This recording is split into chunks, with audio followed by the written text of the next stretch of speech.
Welcome to another Inspirio tutorial. The keystroke callout in Camtasia is an awesome feature that helps you visually display keyboard shortcuts as you perform actions. This makes it easier for your audience to follow along and understand what you are doing, whether you're navigating software, executing commands, or demonstrating shortcuts.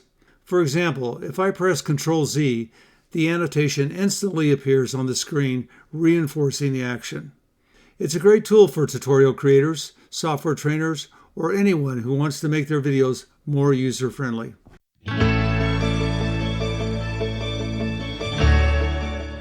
Once you have your video recorded and ready to edit, you can add keystroke callouts easily using Annotations in Camtasia.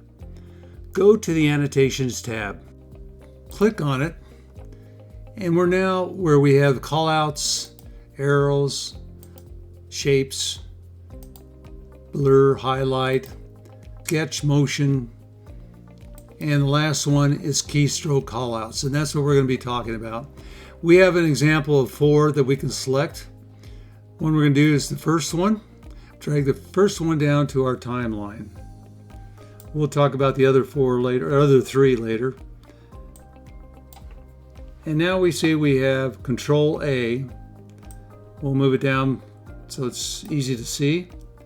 And with the callout selected, if you go over to the right hand side, the properties panel is lit up. And we see that we have under style 4 different styles.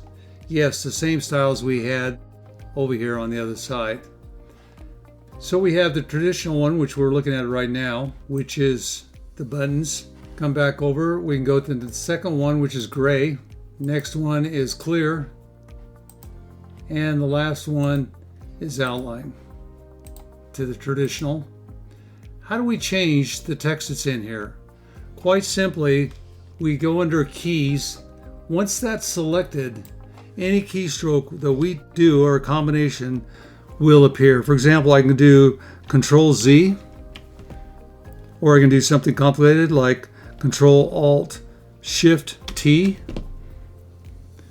So any keystroke, even if I do backspace or enter, it will show up. Let's go back to our Control-Z again, or how about Control-Alt-Z? Now, one thing to notice is up here on the right in the properties, right next to the keystroke, we have a plus mark. This is to add a preset. So any time we do one of these callouts, we can hit this plus and it will make a copy of it over here.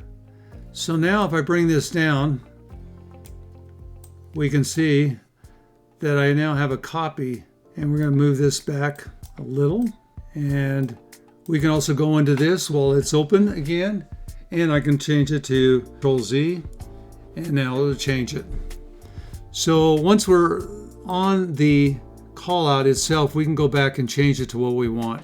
Now, over here on our first callout, it's down in a place which is where I like it. How do I line up the second callout so that it ends up in the same place? So I want this second callout to be lower and in the center. Right now it's up here. I'll show you a little trick you can do. You can come over to where it shows the previous callout. Now our other one is not selected, but we can grab it. And now we can move it down and we can line it up. And now if we move over, there's our other call out. So just a little trick for you. The other thing we can do is we can select a call out and we can come over here in the properties and we can have a lot of things where we can move it to different locations or we can size it. Now if we want to line up our call outs, we could have actually gone over here, selected the first call out, and we could have seen our location of that call out and moved the second one to the same area. The only trouble is it's hard to line it up this way. It's easier to do it the way I pointed out to you rather than come over here and try to play with the numbers. Try to keep your callouts in a visible, unobtrusive area. If you're creating a video series for yourself, a client, or a brand, consistency is a key. Here are a few pro tips to make your keystroke callouts look professional. Plan your placement. Some creators like to keep the keystrokes in a fixed position for consistency, for example in the bottom left or in the center. Others like to place them near the action, ensuring they complement the on-screen movement. There's no wrong way, just be consistent. Use a consistent style. Control timing and duration. Adjust the duration so that the keystroke callout appears just long enough for the viewers to register it, but not too long that it clutters up the screen. Using keystroke callouts in Camtasia is an easy way to improve your tutorials. Make them clearer, more engaging. By properly placing and styling these callouts, you can help your viewers follow along seamlessly. If you found this tutorial helpful, be sure to like, subscribe, and hit the notification bell for more Camtasia tips and tricks.